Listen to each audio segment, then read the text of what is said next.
Okay, we'll hear from Emma Pollard on symmetrization resistance. That's correct. And as you can see, this talk is based on joint work with Maxi Mariman.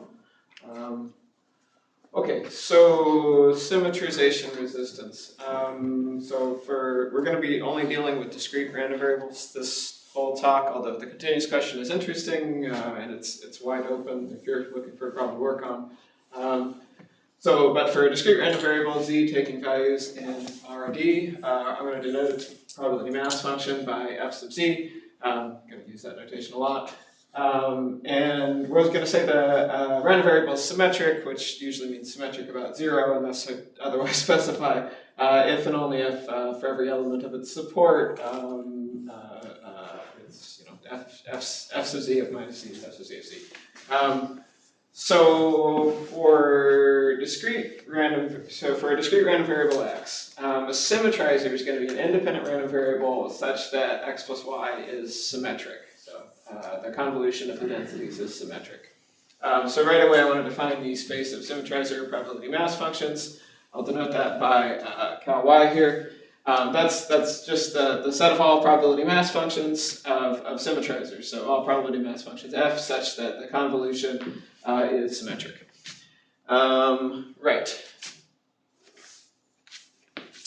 Okay, so we'll say the random variable is variance symmetrization resistant if for all of its symmetrizers, the variance of the symmetrizer has to be at least the variance of the random variable we started with. It's possible, of course, to introduce a little constant here and think about different constants, but it turns out that for our purposes, 1 is the constant we're going to want. We'll say that it's entropic symmetrization resistant if under the same conditions you get this entropy inequality instead of the variance inequality. Continuous and dependent versions of these questions are also interesting. So continuous would be, your random variable x is continuous. Symmetrizers are continuous, or your symmetrizers could be discrete, or your random variable could be discrete, and your symmetrizers could be continuous, or whatever. The dependent question would be if your symmetrizer is actually dependent on the random variable you started with. That seems like it might not be such an interesting question, but it's actually been studied, and it's non-trivial. Okay, so motivation. So this problem was kind of introduced, but not kind of introduced. It was introduced by Kagan, Mallows, Shepp, Vanderbei, and Vardi in a 1999 paper. Oops, there it is. Their motivation for working on this problem was Gaussianization. So they were interested in, given a non-Gaussian random variable x, how can we find another random variable y such that the independent sum is as Gaussian as possible. That's known to be a really hard problem in information theory. So, how can we relax the problem a little bit? Maybe we just want it to be symmetric instead of having it actually be Gaussian. Thus symmetrization resistance is born. Another piece of motivation is that there's an information theoretic interpretation to this problem where x is the noise, y is the signal, so opposite of the usual notation, and transmit power is going to constrain y, and we want to know how much transmit power we need in order to get a symmetric output of our channel. Yep. Just clarify notation. Y, this calligraphic Y, is the set of symmetrizers. That's correct. Yeah. Yeah. Okay. All right. So.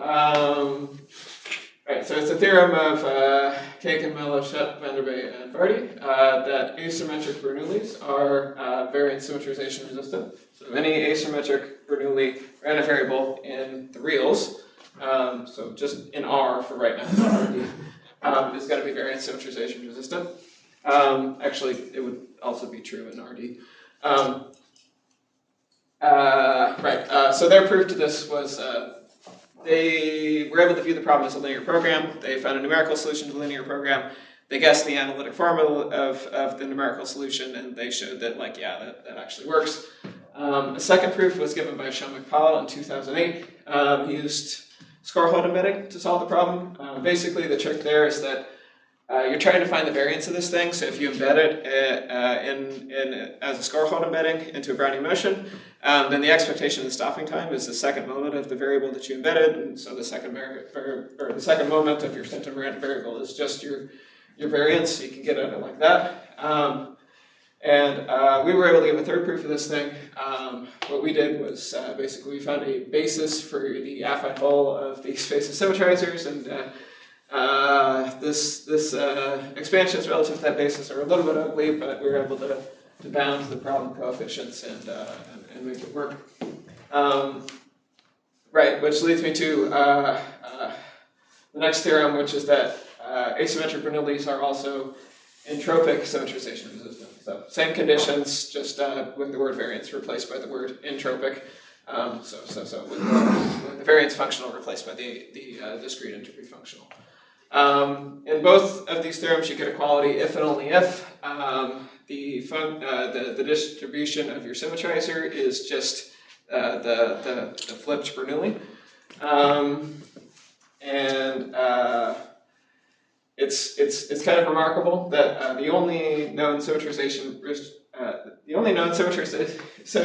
resistant random variables in the reals are Bernoulli. So 3 different groups of people have worked on this problem over a fairly long period of time, and still the only thing we know is Bernoulli. So I'll get into some of the stuff that goes wrong when you look at stuff that's not Bernoulli later. But let's first talk about negative results. So we know a lot of things aren't symmetrization resistant. First of all, if you've got a symmetric random variable, it's not going to be symmetrization resistant because you just subtract off its mean, and then bam, you've got a symmetrizer that's a constant that's going to have 0 variance, 0 entropy. Next, we'll say that a random variable has a symmetric component if you can decompose it into an independent sum of 2 other random variables, one of which is symmetric, and in that case you just subtract off an independent copy of the asymmetric one, and that thing's going to have a lower variance and a lower entropy than the independent sum.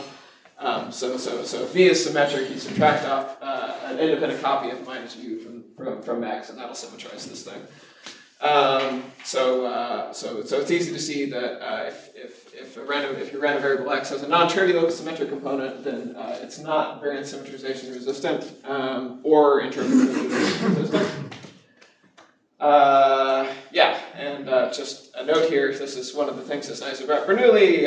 Bernoullis can't have non-trivial, asymmetric Bernoullis can't have non-trivial symmetric components. But as soon as you move past Bernoullis, this can start happening, and it's annoying. Another negative result. There's a binomial random variable that we know is not variance symmetrization resistant, actually a whole family of them. So any n's greater than or equal to 4, for p close to 1/2 is not variance symmetrization resistant. And we believe these aren't entropic symmetrization resistant either. We just did numerical simulations and it seems to work out. But we don't know about binomial with the case n equals 2 or 3. But this is interesting because binomials, of course, if we have results for Bernoullis, we might hope to get something for binomials. But also because asymmetric binomials don't have any non-trivial symmetric components. So this last theorem here, or this pair of lemmas here, isn't an if and only if for either variance or for either the variance or the entropy problem. There's other random variables besides this that aren't symmetrization resistant, and fairly small ones indeed.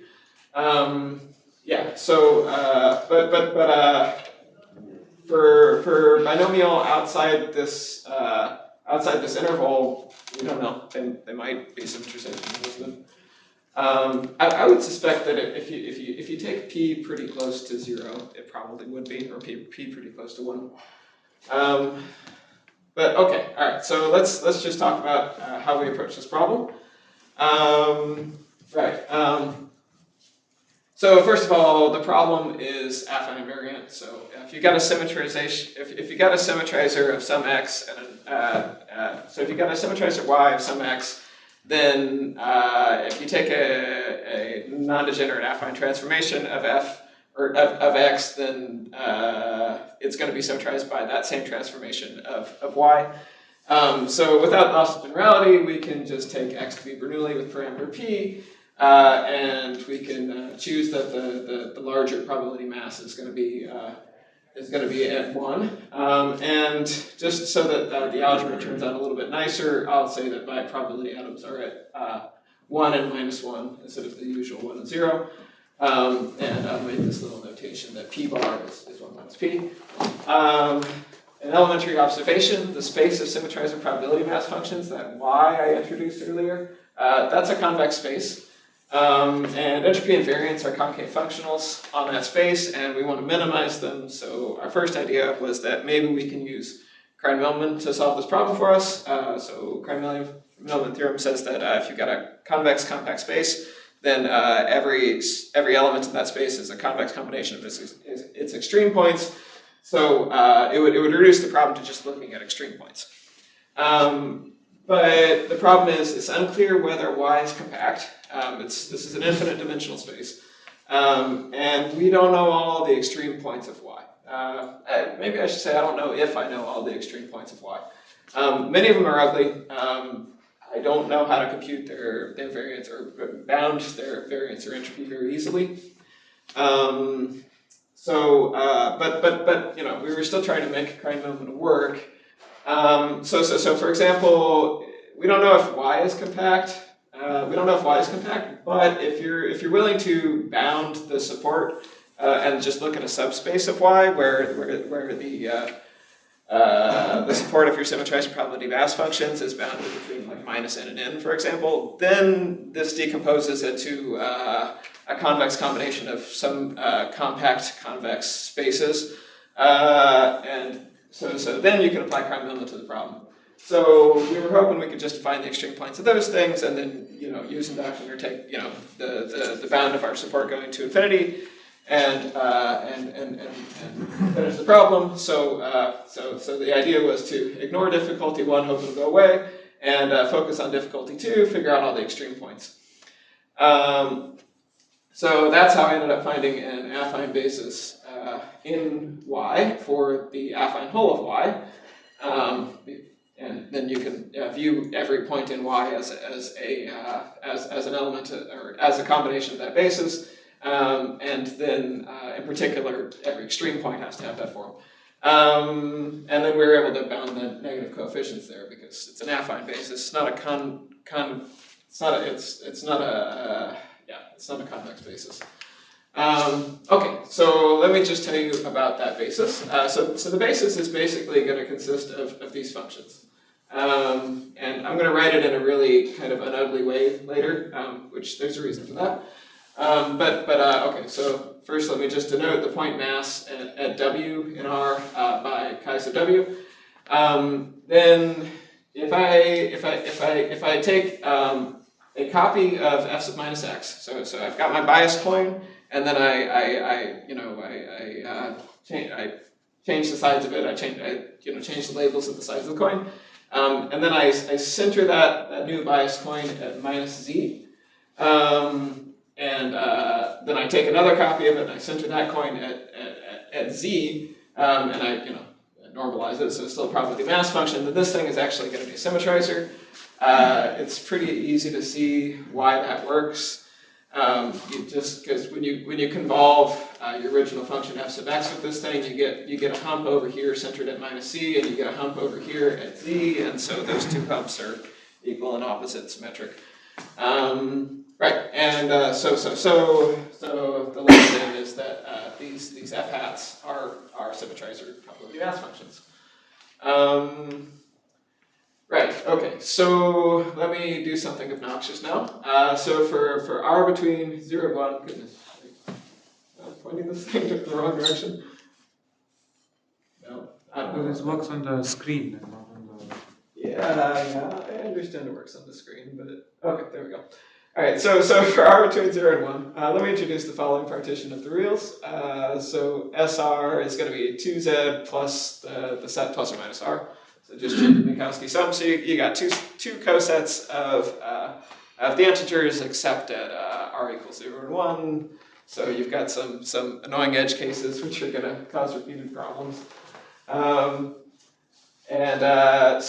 if I decompose the reals in this way, this gives me some subspaces of Y. So I'll call these YR, and these are the sets of all probability mass functions in Y, such that the support is contained in that SR that I just introduced. So this coset, these two cosets of the integers, two cosets of 2Z rather. Okay, so the key point here is that, first of all, these are actually subspaces of Y. So if I've got an element, so there are actually elements in here that are there's 0 everywhere else. So there's 0 when they're not on this set SR. Critically, I can project onto YR, which means I can take orthogonal complements out of YR. And that's what the next limit says, which is that if I've got some f and y, and its support actually intersects this SR, remember that there's only going to be, at most countable many of these where that's the case. So we're going to end up summing over all of these R later, and so that means that our sum is still going to be defined. If we've got a non-zero intersection of our support with that set, then I'm going to just introduce this normalizing constant as the sum of all the probability mass in that set. And then this function here, so I restrict my function to that set and I renormalize it. That's going to be a probability mass function, and it's in this space YR. And then also, if f isn't in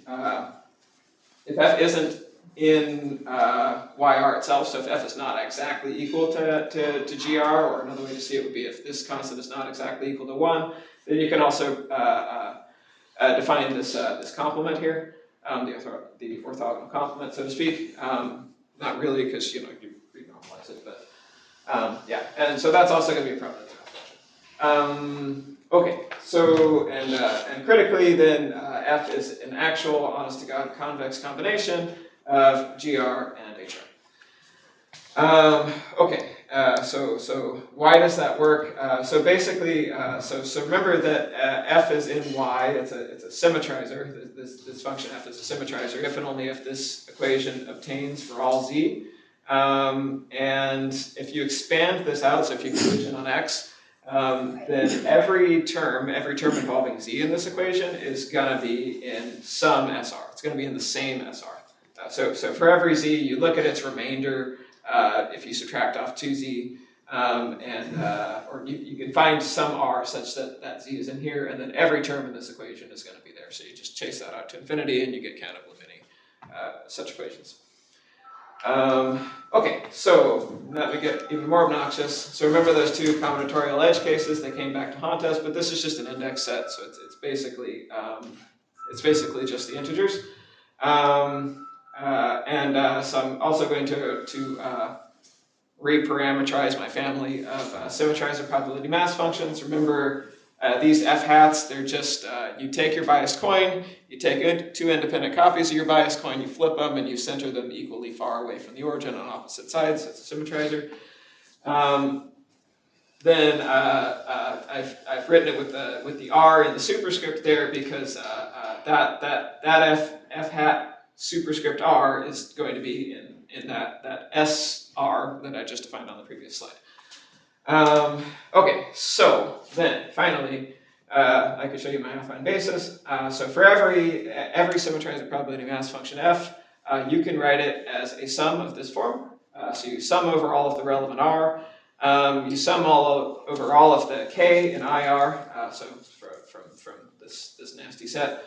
And you get some constants or some coefficients and your random variables, and critically all of your constants of course sum to 1, so it's an affine combination.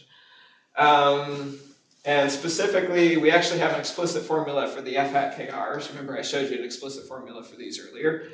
We also have an explicit form for the alpha KRs. That formula holds for all of them except for this one edge case where you have to multiply by half. And the proof of this theorem is really easy once you know it. You can just check it because you know what the alpha KRs are, you know what the F hats are, so you just check it for every value Z, and it turns out to be an identity. What does it mean, the sum over R? The sum over R. So really, it is the sum over.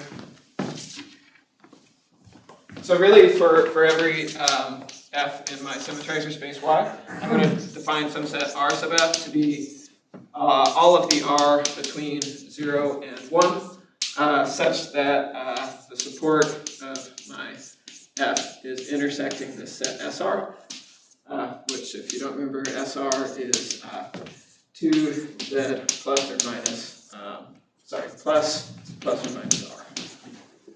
So the sum over R is actually the sum over all R in RF. Is it a discrete set? Is it a discrete set? Well, F is a probability mass function.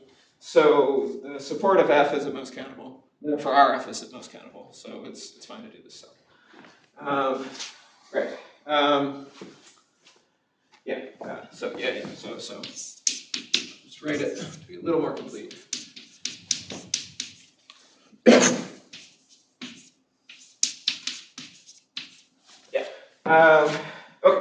Okay, so the proof is just compute. Okay, so this is kind of like it kind of looks. Whoops, gone forward 2 sides instead of back 2. So this kind of looks like a nice hammer that I can hit the problem with, but I can't do a whole lot with it in entropy or variance until I can get a handle on some of these coefficients, because remember, these coefficients can be negative. This looks like I'm saying that this is a convex combination, but it's not. Some of them can be negative. So what am I going to do about the negative coefficients? Turns out that this is tractable because my random variable is Bernoulli.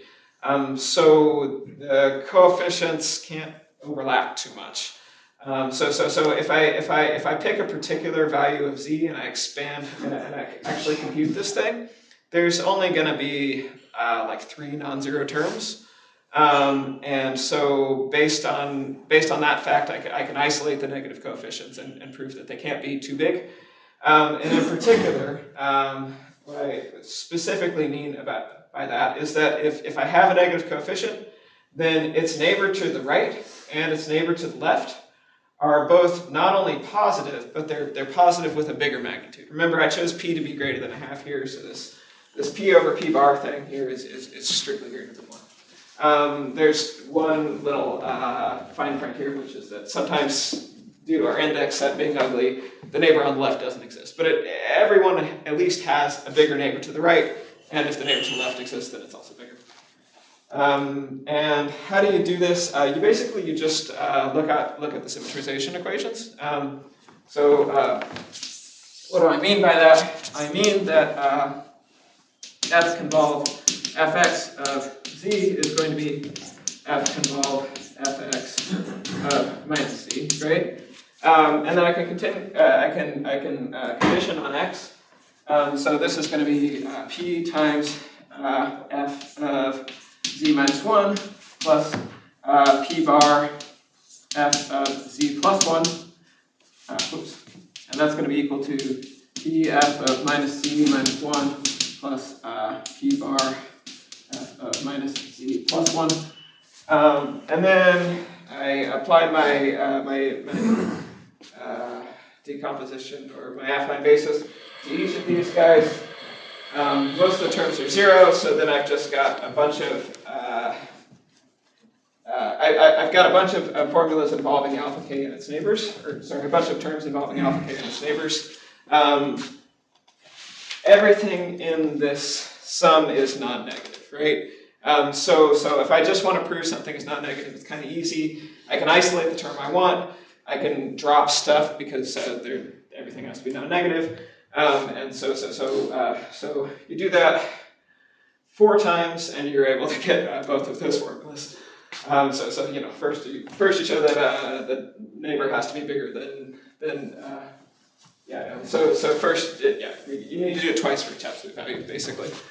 Okay. So it's an ugly proof. I'm hiding a couple pages of work there, but it works. Great. Okay, so now I can tell you about entropic symmetrization resistance of Bernoulli and why that works. How much for time? You're doing great, you have lots of time. I have lots of time? Okay, good. Then I can go over. 34 minutes. I have 34 minutes? Okay, cool. Then I can go over part of this proof, which is good. Because it's interesting. Okay, so entropic symmetrization resistance of Bernoulli says that if I have any symmetrizer probability mass function, that thing has bigger entropy than the entropy of X. So, yeah, okay. So the proof then, first of all, this is the big where I'm hiding a lot of work. Any non-trivial counterexample to this fact has got to have f of 0 greater than p. So if you believe that for a second, and I'll show you why that's the case in a second, then it's sufficient to project onto y0. If f of 0 is greater than p, f of 0 is in or rather 0 is going to be in S superset 0, and then so that means that f is going to be some convex combination of c0 times g0 plus c0 h0. H0 f0 is going to be 0, so h can't possibly be a counterexample. So that means that the entropy of H0 is going to be greater than or equal to the entropy of X. And then, so you just hit this thing with entropy. So that means that you apply concavity of entropy. So H of F is going to be at least C0 times H of G0 plus 1 minus C0 H of H0, but H of H0 is bounded by H of X. Right, we assumed that we had a non-trivial counterexample there. So it's fine to write, that's right. We don't want H of X here, we want H of F. And yeah, and that's it then. You just move this to the other side and you immediately then got H of F greater than H of our projection onto Y0. So any counterexample produces a counterexample in Y0, so sufficient to just investigate Y0. So that means in this ugly expansion with respect to the affine basis, we can just drop all the terms R, where R is not equal to 0. So we just get rid of that one, and we're just looking at 0 here. So that's how I get this. Then, remember that we chose P to be greater than 1/2 without loss of generality. F of 0 is then greater than P.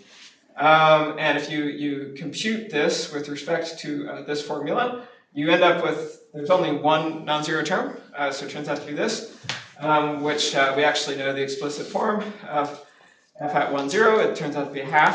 So you get this. Therefore, alpha 1, 0 is strictly greater than 1. It's actually strictly greater than 2p. So it's strictly greater than 1. Actually, I think I might have messed up. I think this equality here is not strict, but it doesn't matter because you just need it to be strictly greater than 1. So then alpha 1, 0 is strictly greater than 1. So write that backwards. Then remember that every negative coefficient has a bigger coefficient to its left and to its right. So that means that this sum here has got to be non-negative, right? So this inequality here is justified. I can add a non-negative term and increase this. And this is just the sum of all the alpha I, so it's 1. So 1's less than 1, contradiction. Right. So I've hidden a lot here in the f of 0 greater than p thing, though. So let me now try to indicate to you why that would be the case. And for this, I think I need my notes.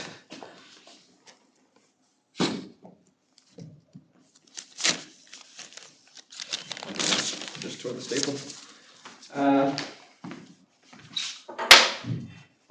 All right, so first of all,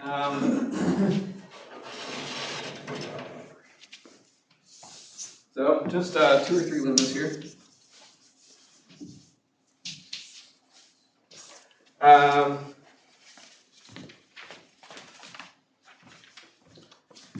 if f is in cal y, then f has to be bounded above by p, except at f0. So why is that the case? I'll just do half of the proof.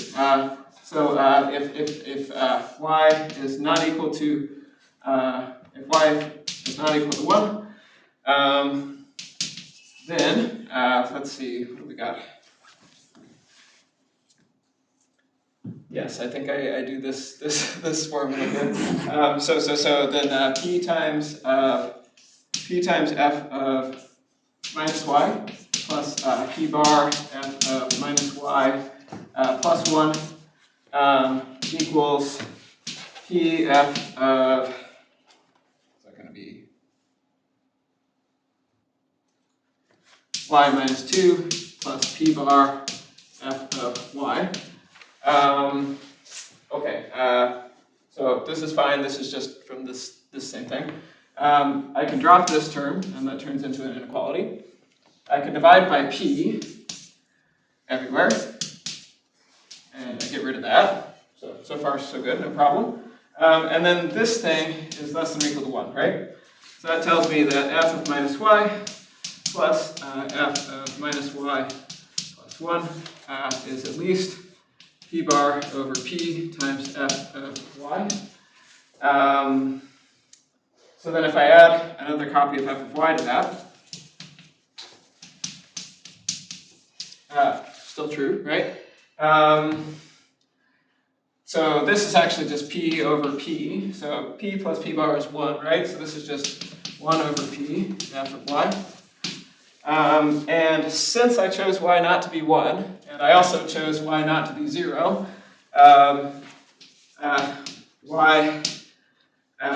these three values, y, and minus y plus 1, are all distinct. So that the cardinality of that set is 3. So this is bounded above by 1 by total probability. So 1 is greater than or equal to 1 over p times f of y. So f of y is less than or equal to p. Everywhere except at f equals 0, and maybe at f equals 1. Or at y equals 0, and maybe at y equals 1. At y equals 1, you do the same thing with a different formula. You can get it. So that's the first limit. Maybe I'll write for completion that the case y equals 1 is similar. It's actually even easier. Okay, next lemma.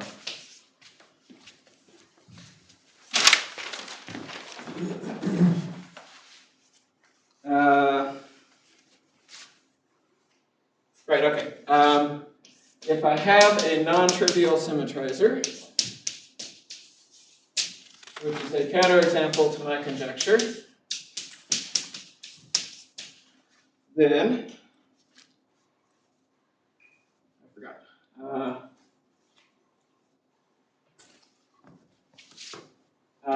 Right.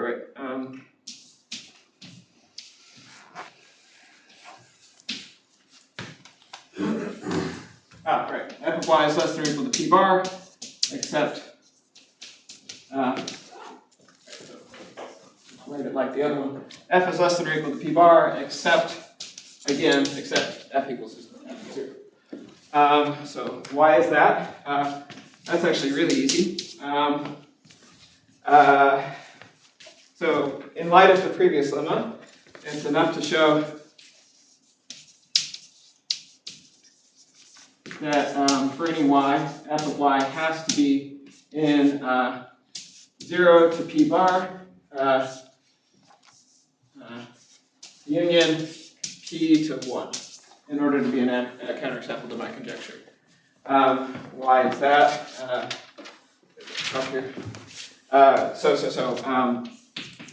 Why is that? Well, because the entropy of f is at least the entropy of the indicator function that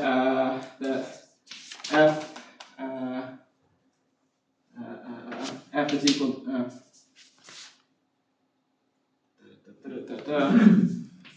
maybe I'll say y is equal to little y. Maybe I should write it like that, whatever. F is just the distribution of y, so the entropy of f is the entropy of y. So this is data processing, right? I'm taking a function of my random variable, and so that's going to decrease the entropy.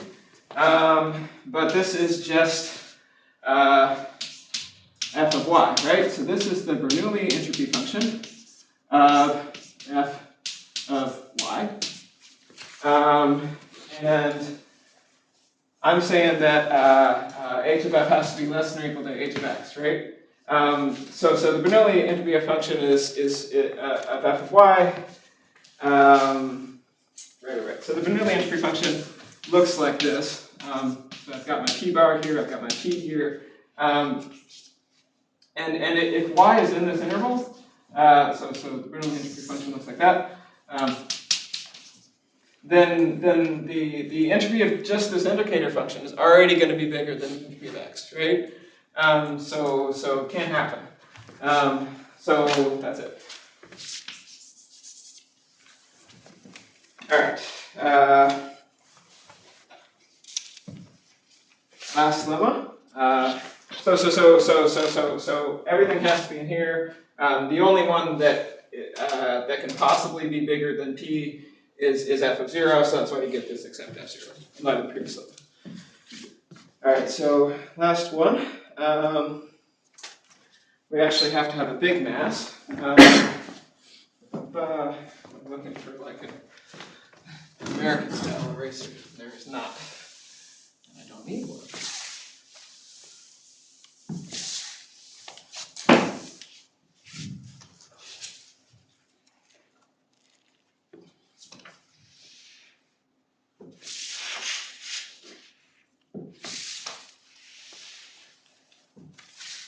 All right.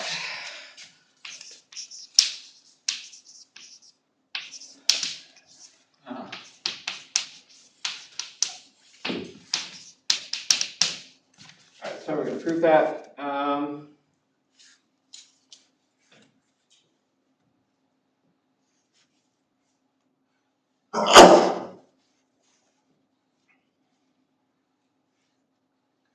Right.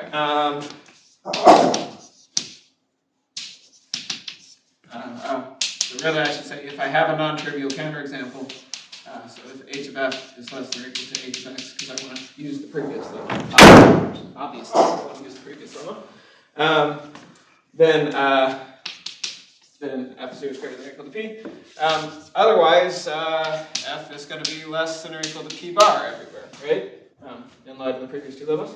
And p bar is less than a half. Actually, strictly less than half.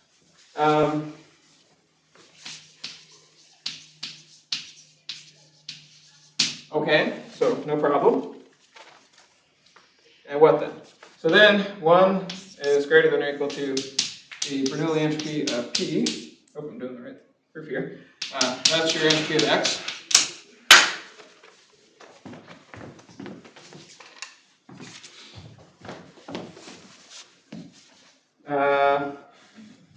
That's bigger than the entropy of f. The entropy of f, in turn, by definition of entropy, is this sum, f log base 2 of f. I just showed you that f was less than or equal to half, right? So that means that everything here is greater than 1 over f. So everything there is greater than 2, so this is greater than 1, so this is greater than the sum of all the f's. For all, the sum of all y in support of f of y. That's 1, so 1 is strictly less than 1 again. Contradiction. So indeed, f of 0 has to be bigger than p. And I think that gives you a general, also a kind of a general idea of how the proofs for this this type of problem go. You got to wrangle the symmetry equations an awful lot. Okay. So, entropic symmetrization of Bernoulli, you believe it now, right? Variance symmetrization of Bernoulli. A little bit easier to prove, mercifully. but we still got to use the same hammer that we used for entropy symmetrization. Actually, maybe I should be a little more clear there. We don't have to use that hammer. We could, of course, use the proof of Paul or Kagan et al., right? So this is the only proof of entropic symmetrization resistance that's known, but there's 3 proofs of this fact, and I'm just telling you one of them. Okay, so, right, so if I've got a random variable, I'll denote its kth moment by mk. Note that the first moment, aka the expectation of any symmetrizer, has got to be the opposite of the first moment of the variable I'm symmetrizing, right? I mean, if it's symmetrized, the mean's certainly got to be 0. Computations show, and this is again where I'm hiding a lot, and this I don't have any hope of doing on one chalkboard. But computations show for if I just split into the YRs, and if I take some G and YR, so I have some idea of where its support is, then if the support, you kind of expect that, like, for variance in particular, this isn't going to work for entropy, but for variance, if this thing is supported further away from 0, the variance is going to increase. Like it has to, I mean, the second moment is going to increase. It's going to increase quadratically. So in particular, the second moment of all of those guys is greater than or equal to 1. So you got to break that into like 6 different cases. It's annoying, but it can be done. So then, and 1 is exactly the second moment of f sub minus x. So then we use. So remember that we can project our random variable, our symmetrizer PMF F into a convex combination of all of these G's. So maybe I should have written GR here. So GR would be the one in YR. So you can write F as a sum of all of these GRs. So then you apply concavity of variance and you get this. And then you expand out the definition of that variance of GR, you get this. We know that the second moment is at least 1. That's what I just told you. And the first moment is, of course, just the first moment squared of GR is just because the GRs are all symmetrizers because YR is contained in Y.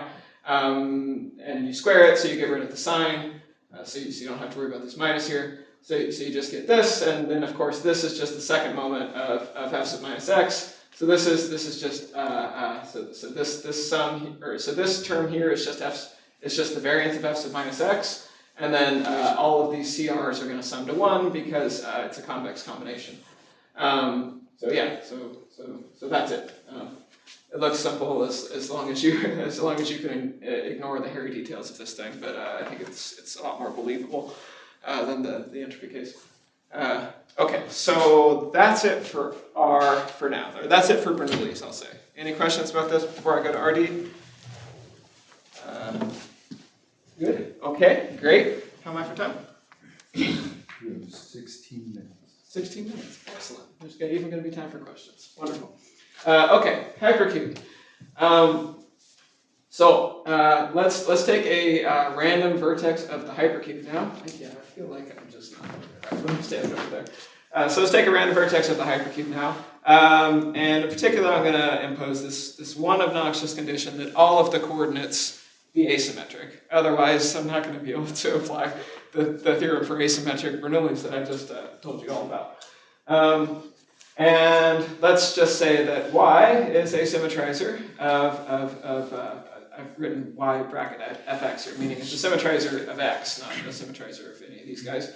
But then basically each yi will be a symmetrizer of the corresponding xi, and things are going to work out well. So you get an entropy inequality for the hypercube, which is that the entropy of y is greater than or equal to 1 over d h of x.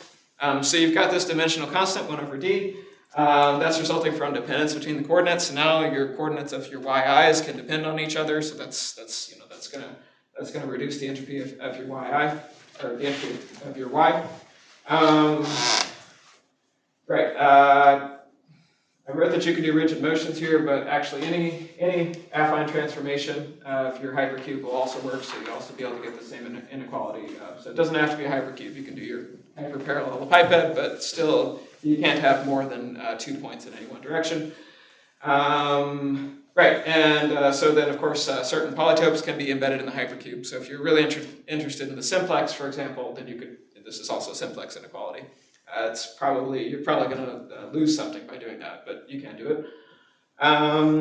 Right, so the dimensional constant 1 over d, if you impose independence on the yi's, then you can get rid of it.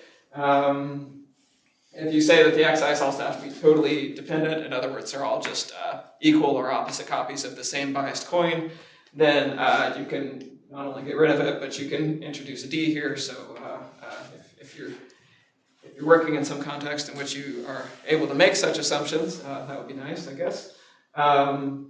But it's kind of Wild West here. We're not really sure what the most useful thing to do would be. So yeah, okay. Also, the variance inequality also tensorizes to hypercubes. So for this I have to use this funny norm here. So this is the 1-1 norm of a matrix. So you just view the matrix as a super long vector and add up the absolute values of all its coordinates. Take the 1 norm of it. Right. So, and this is a matrix norm, incidentally. I'm not just saying the words matrix and norm together. It is submultiplicative. You can find it in Horn and Johnson's textbook. So anyway, so under the same conditions, X is a random vertex of the hypercube with asymmetric coordinates. Y is any symmetrizer of it. Then this 1-1 norm of the covariance matrix is at least 1 over d times the 1-1 norm of the covariance matrix. And so you get the same constant 1 over d here, which is interesting, I think. I also suspect that this 1-1 norm might not even be the right thing to look at. It works, certainly, but we're the first people to do this in RD, so I don't really know if there might be a different matrix norm where this sort of thing also works. Obviously, you're going to have to do some sort of order on your space of covariance matrices. But I guess, it should be positive semi-definite, right? So you have Leffner order, for example. Anyway, okay, so that's it for the hypercube. But I think it's nice, you get the same inequality for the hypercube for both the variance or for both entropy and covariance. Then let's go back to the reals. Since we can clearly move from the reals up to RD, let's go back to the reals and see what goes wrong when we start to look at things that aren't Bernoullis. So first of all, we've solved the Bernoulli case. So when the cardinality of the support of f of x is 2, it's always just going to be an affine transformation of Bernoulli. We've solved that. What about when the support cardinality is 3? So new difficulties. First of all, we just took it implicitly for granted with dealing with Bernoullis that the support was always an arithmetic progression. Okay, so now it might not be an arithmetic progression. But now it might not even be contained in an arithmetic progression. So the additive combinatorial structure of the problem of these SRs that I defined way back here. So you're not going to necessarily be able to do something like this. Definitely if it's not contained in an arithmetic progression, this thing is not going to work. So you got those two things to deal with. I don't have any idea how to approach those problems. For variance, I think you can do some things with score-hold embedding, but I don't think score-hold embedding is going to work for proving an entropy inequality. At least I don't know how to do it. I tried it. The issue is that score-hold embedding, like I said, has got this special relationship with the second moment, and it's not easy to turn that into entropy. Okay, so you've got these two things to contend with. Also, you've got possible non-trivial symmetrizers where the support is now smaller than the support of the variable you start with. So again, can't happen for Bernoulli, right? The only way it could happen would be if it's trivial, and I guess I weasel worded my way out of that from happening. So another thing to consider. And finally, the fx might now have a non-trivial symmetric part. And if you remember way back in the beginning of the talk, I said that if it has a non-trivial symmetric part, then it can't possibly be symmetrization resistant. So you got to check for that. I think it's not too hard to check for that. You can look at the characteristic function, but still, it's another difficulty that has to be dealt with. So new assumptions. Assume fx has no non-trivial symmetric part. Assume that the support is an arithmetic progression, and also that the support cardinality is 3. So that's by affine invariance. That's equivalent to just looking at the case where the support of fx is 0 and plus or minus 2. Incidentally, I never explained why I was looking at Bernoulli taking values at plus or minus 1, or now at fx taking values at 0 plus or minus 2. It's because if you don't do that, you get a fraction of half everywhere, and it's really annoying. So then I redefine my annoying index set from before. Then I do get this affine basis for the spacer symmetrizers. And yeah, these coefficients are unique. They all sum to 1, just like before. But still, some of them can be negative. And now you can have 2 negative ones next to each other, and I don't know what to do. Combinatorics happens, and I found it intractable. So it's possible you could brute force this through for this case where the support cardinality is 3, but I think even if you did that, you might be able to get symmetrization resistance for this particular support cardinality and structure. But when you move to higher support cardinality, you're going to have to do the negative coefficient control all over again. And also proving this type of representation theorem is actually going to get harder also. So you get 2 different kinds of combinatorial blow up, and it's bad. So for that reason, if you're interested in working on this problem, I would suggest maybe look at something else. Look at binomials. Look at monotones. If you do end up working on this problem, I think in my dissertation I've written this theorem and the other stuff that